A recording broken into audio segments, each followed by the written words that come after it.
السلام علیکم بیٹے، آپ کا لیکچر یہ کنٹینیو ہو رہا ہے، پچھلے والا جو لیکچر تھا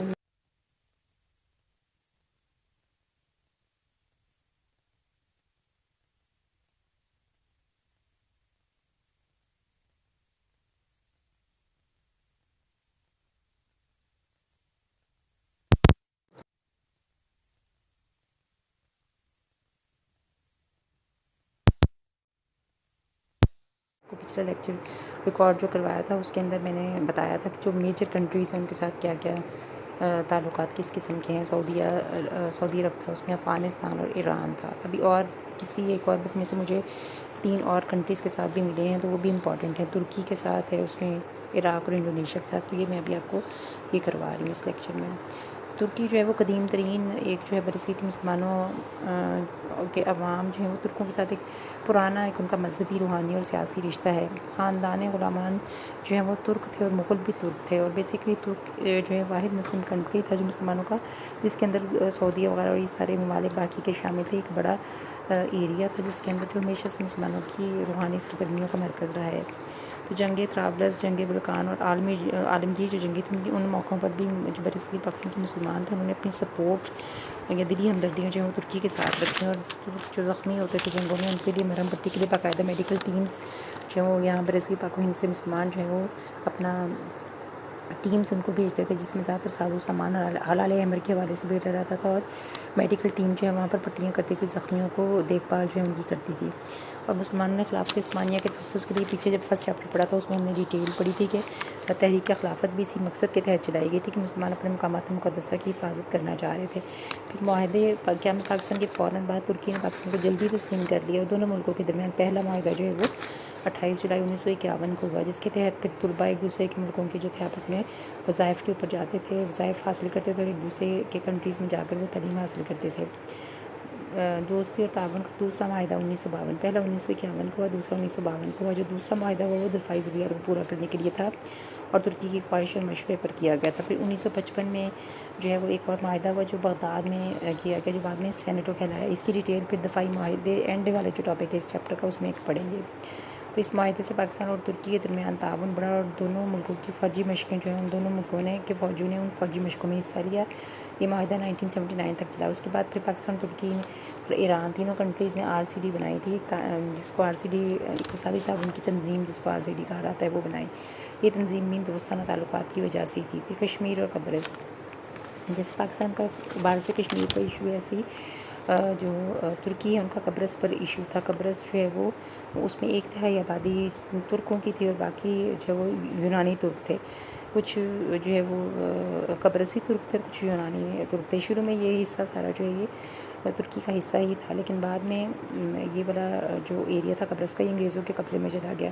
تو وہاں پر برطانیہ نے جو ترک قبرصی تھے ان کو مروانا شروع کر دیا، اور ان کے لیے کوئی آئینی اقدامات جو ہیں ان کے تحفظ کے لیے پراپر طریقے سے جو ہے وہ نہ کنڈکٹ کیے، کیونکہ اس کی 1/3 آبادی ترک قبرص تھے، باقی 2/3 یونانی تھے۔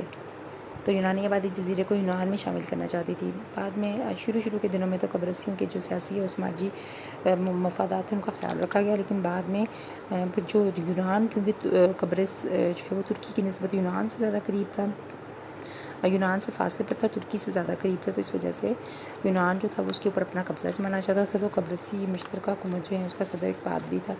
تو جو یونانی تھے انہوں نے ترکوں کو قتل عام کرنا شروع کر دیا۔ پھر ترکوں کی سپورٹ کے لیے پھر ترک نے تو قبرصیوں کی سپورٹ کے لیے اپنی فوج کو وہاں بھیجا، اور اسی طرح سے انہوں نے پھر واپس جو قبرص کا 1/3 حصہ تھا اس پر قبضہ کر لیا، اور وہ 1/3 حصہ جو ہے وہ پھر ترک میں شامل ہو کر باقی کا حصہ، جیسے کشمیر کا ہمارے پاس آدھا ہے اور آدھا ان کے پاس ہے، ایسے ہی قبرص کا ایشو جو وہ بھی ہوا کہ ان میں سے کچھ حصہ جو ہے وہ ترکی کے ساتھ شامل ہے، باقی کچھ یونان کے ساتھ شامل ہے حصہ اس کا۔ اس ایشو کے اوپر، قبرص کے ایشو کے اوپر پاکستان نے ہمیشہ جو ہے وہ ترکی کی حمایت تھی کہ یہ ترکی کا پراپر حصہ ہے، اس کو ترکی میں ہی شامل ہونا چاہیے۔ پھر فوجی امداد 1962 کی جو بھارت چین جنگ ہوئی تھی اس کے اندر ترکی نے بھارت کو پیشکش کر دی کہ وہ اس کو اسلحہ دے گا، لیکن پاکستان نے فوراً ترکی کو سمجھا کہ اسلحہ بھارت پاکستان کے خلاف استعمال کرے گا، اس لیے یہ مدد نہ دی جائے، تو لہٰذا ترکی نے بات مانی، اور 1971 کی جو جنگ تھی اس میں اس نے اخلاقی سفارتی حمایت پاکستان کی بھارت کے خلاف، اور اس کے علاوہ بنگلہ دیش کو اقوام متحدہ کا رکن بنانے میں بھی اس نے رول پلے کیا۔ پھر افہام و تفہیم، ترکی اور پاکستان کی ہر سطح پر یہ آپس میں ایک دوسرے انڈرسٹینڈنگ رہی ہے، اور مسلمان بھائی ہونے کے ناطے اور پرانا ایک تعلق ہونے کے ناطے ان کا آپس میں کبھی جھگڑا نہیں ہوا، اور ان کے تعلقات کو ہر لمحہ جو ہے وہ تقویت ہی ملی۔ پھر ترک پاک دوستی جو ہے اس کو یہ مزید اسٹرانگ ہوئی جب مصطفیٰ کمال اتا ترک نے جو ترک ٹوٹا جب، تو اس نے باقاعدہ ایک سیکولر ریاست قائم کر دی۔ سیکولر ریاست کون سی ہوتی ہے؟ جس میں اسٹرکٹلی اسلام کے قوانین کو فالو نہیں کیا جاتا، بلکہ جدیدیت اور اسلام کو مکس کر کے ایک جو ریاست بنتی ہے وہ سیکولر ہوتی ہے۔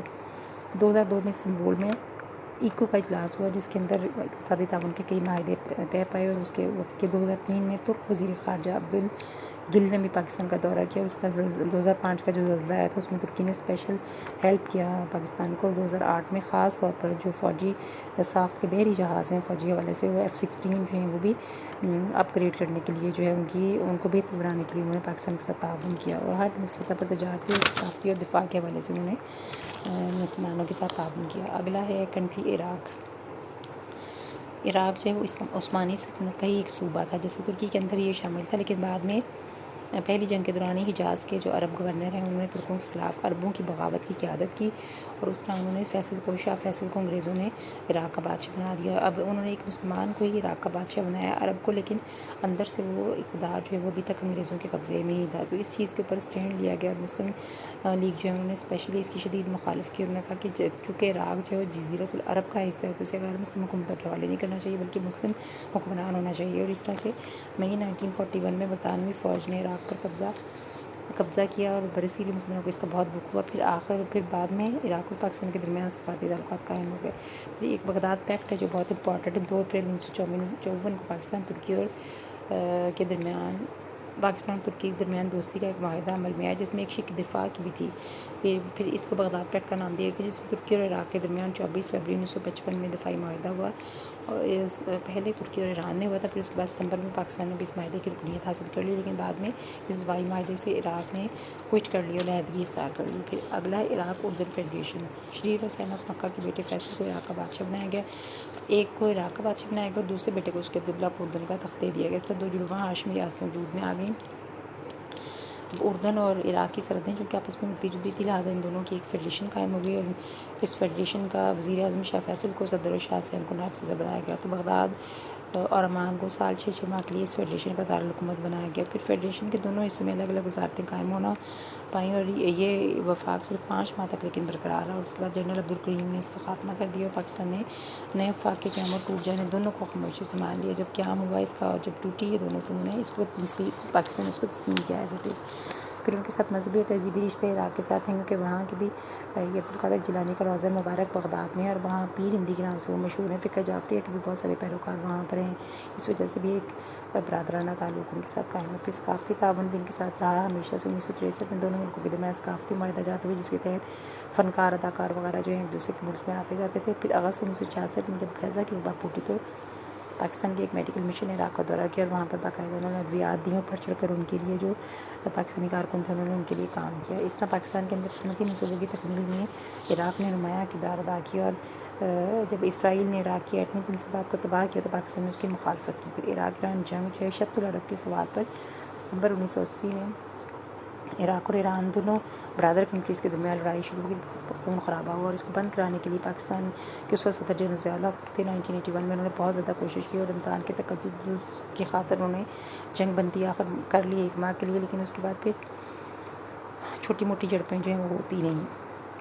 اس کے علاوہ ان دونوں ممالک میں صلح کرانے کے لیے ایک مسلم امن کمیٹی کو قائم کیا گیا، جس میں 7 رکنی کمیٹی تھی، جس کا ایک حصہ صدر ضیاء الحق بھی تھے۔ انہوں نے اس سلسلے میں ایران عراق کا کئی بار دورہ بھی کیا۔ پھر عراق کویت جنگ۔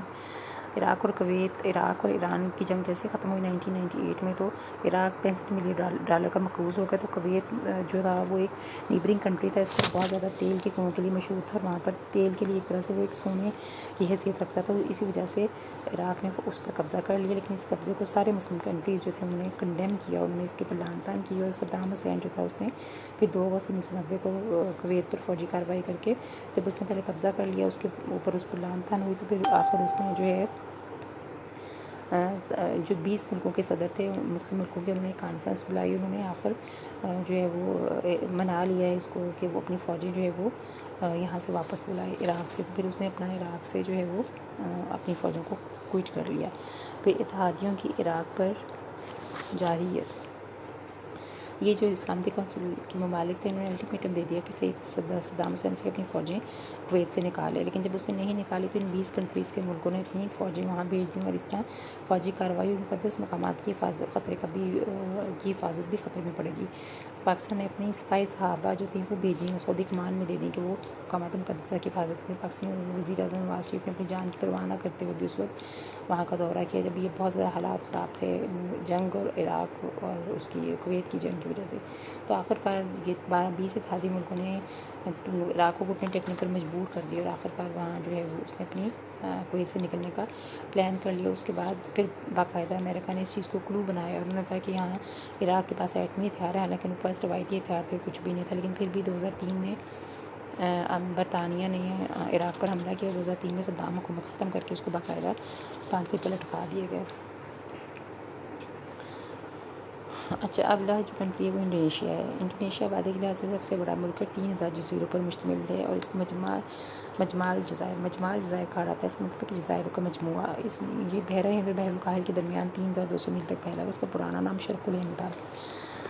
جرمن نے 1844 میں ایک جرمن جو تھا اس نے اس کو انڈونیشیا کا نام دیا۔ آزادی کے بعد سرکاری طور پر اس کا نام انڈونیشیا رکھا گیا۔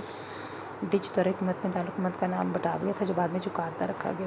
پھر اس کا 17 اگست 1945 کو اس کا اعلان آزادی ہوا تھا، اور ڈچوں نے لیکن آزادی کے فارم پر لڑائی شروع کر دی۔ بالآخر 30 نومبر 1949 کو انڈونیشیا کو پراپر آزادی ملی۔ پھر حصول آزادی میں پاکستان نے امداد کی انڈونیشیا کے، باقاعدہ اس کو فوراً تسلیم بھی کیا۔ دوسری جنگ عظیم کے بعد برصغیر کے مسلمان جدوجہد آزادی میں مصروف تھے۔ انڈونیشیا کے مسلمان جو تھے وہ سوئی کارنوں کی زیر قیادت اپنے ملک میں اپنے ملک کے اندر غلامی سے چنگل کے لیے وہ بھی آزادی کے لیے کوشش کر رہے تھے۔ قائد اعظم محمد علی جناح نے انڈونیشیا کی جو مسلمان تھے ان کی جدوجہد کی بھی حمایت کی۔ انڈونیشیا کی جنگ آزادی کے دوران اتحاد فوجیوں میں شامل بھی پاکستان جو سپاہی تھے انہوں نے انڈونیشیا بھائیوں پر گولی چلانے سے انکار کر دیا تھا، خود انہوں نے رضاکارانہ طور پر انڈونیشیا کی جنگ آزادی میں انڈونیشینز کے ساتھ حصہ لیا۔ پھر سفارتی تعلقات ہمیشہ ان کے برادرانہ رہے ہیں۔ قبرص اور کشمیر کے مسئلے پر بھی ان کی جو رائے ہے وہ سیم ہے جیسے پاکستانیوں کی تھی۔ 1965 کی لڑائی کے اندر جب پاک بھارت جنگ تھی اس کے اندر خاص طور پر جو انڈونیشیا اس نے کھلم کھلا اور غیر مشروط طور پر پاکستان کی حمایت کی، اور کہا کہ یہ غلط ہے، ان کا جو بھارت ہے اس نے حملہ جو کیا وہ غلط ہے، اور انہوں نے سپورٹ کیا اس میں، خاص طور پہ 1965 اور 1971 کی جنگ میں انہوں نے مسلمانوں کو سپورٹ کیا، پاکستان کو سپورٹ کیا۔ پھر ایریا کا جو ہے وہ ابتدا میں اس کو مغربی نیو گنی جو اب کہلاتا ہے مغربی نیو گنی، اس کو پہلے ایریا کا نام پہلے ایریا تھا، اور 1969 میں اقوام متحدہ کی نگرانی میں وہاں پر جب رائے شماری ہوئی تو اس کام کے لیے پھر وہاں پر پاکستانی فوجوں کا انتخاب کیا گیا۔ پاکستانی کمانڈرز نے جانبداری سے اور غیر جانبداری سے کام لیتے ہوئے ایریا کا علاقہ جو تھا اس کو انڈونیشیا کے اندر شامل کرا دیا، اور اس طرح یہ پاکستان انڈونیشیا کے بہترین تعلقات کا آغاز بھی یہاں سے ہوا۔ اقتصادی تعاون جولائی 1964 میں پاکستان ایران ترکی کے درمیان RCD کا جو معاہدہ ہوا تھا وہ بعد میں پھر اس میں انڈونیشیا جو وہ بھی شامل ہو گیا، اور ان ممالک کے درمیان ثقافتی معاشی ترقی کے لیے ادارے قائم ہوئے۔ 1965 میں پہلے کراچی پہ جکارتا میں وزارتی جو سطح پر کانفرنسیں ہوئیں، اور اس کی پوری ڈیٹیل دفاعی معاہدوں کے اندر بھی آگے جا کے ہم پڑھیں گے، اور ثقافتی تعاون کو مزید پھر فروغ ملا۔ 1968 میں یہ اجلاس جکارتا میں ہوا، 1965 میں پہلے کراچی میں ہوا تھا، 68 میں جکارتا میں ہوا۔ اقتصادی مسائل جو ہیں وہ ڈسکس ہوئے، اور لیڈرز یہ حقیقت محسوس کرتے رہے کہ اقتصادی مسائل کے لیے خام مال جن ملکوں میں تیل خام مال کی فارم میں موجود ہے وہ وہاں سے امپورٹ کیا جائے، اور اس کا جو ذرا پسماندہ کنٹریز ہیں ان کو ان مسائل سے بھی چھٹکارا دلانے کے لیے کوشش کی جائے۔ پھر تجارتی وفود آپس میں ایک دوسرے کے ساتھ ایکسچینج ہوئے، تجارتی وفد آتے جاتے رہے، اور جولائی 1975 میں باقاعدہ اس کے لیے تجارتی وفود اور اقتصادی ثقافتی تعاون کے لیے باقاعدہ جکارتا میں اجلاس ہوا، اور اس میں اسی کے نتیجے میں بہت ساری شکر سازی اور ریلوے کے سلیپرز بنائے گئے اور ان چیزوں کو فروغ دیا گیا۔ پھر افہام و تفہیم بیشتر بین الاقوامی مسائل کے بارے میں دونوں ملکوں کے خیالات ملتے جلتے ہیں، دونوں کے درمیان کسی قسم کا جھگڑا نہیں ہے، اور دونوں سر جنگ سے علیحدہ رہ کر اپنے وسائل اپنی عوام کی بہتری کے لیے لگانا چاہتے ہیں، ایٹمی ہتھیاروں کے پھیلاؤ کو روکنا چاہتے ہیں، اور ان دونوں کا یہ موقف ہے کہ اس علاقے کو ایٹمی ہتھیاروں سے پاک ہونا چاہیے، اور اس میں کسی کے ساتھ بھی امتیازی سلوک نہیں ہونا چاہیے۔ تو یہ پاکستانی جو عالمی اسلام کے ساتھ جو پاکستان کے تعلقات ہیں ان کی ڈیٹیل تھی۔ پہلے لیکچر میں 3 کنٹریز پڑھے تھے ہم نے، سعودی، افغانستان اور ایران پڑھا تھا. اب آج میں نے کروایا آپ کو ترکی، انڈونیشیا اور عراق کے ساتھ جو تعلقات ہیں. یہ 6 کے 6 ممالک کے ساتھ جو تعلقات ہیں وہ اسلامک کنٹریز میں آتے ہیں. نیکسٹ ہمارا ٹاپک ہوگا پاکستان کے جو برادری، عالمی برادری کے ساتھ تعلقات ہیں وہ. ابھی یہ مسلم برادری کے ساتھ تھے، اب عالمی برادری کے ساتھ بھی 2-3 ملک جو ہیں وہ پڑھیں گے. اور اس کے بعد لاسٹ جو ٹاپک رہ جائے گا، لاسٹ 2 ٹاپک رہ جائیں گے. ایک تو پاکستان کی خارجہ پالیسی کیا رہی ہے، کیا اس کے مین پوائنٹ ہیں، ملکوں کے ساتھ خارجہ پالیسی جو ہے پاکستان کی اس کے مین پوائنٹ، اور دوسرا دفاعی معاہدے جو ہیں. یہ 2 سب ٹاپکس ہیں، پھر ان کی ڈیٹیل بعد میں کریں گے.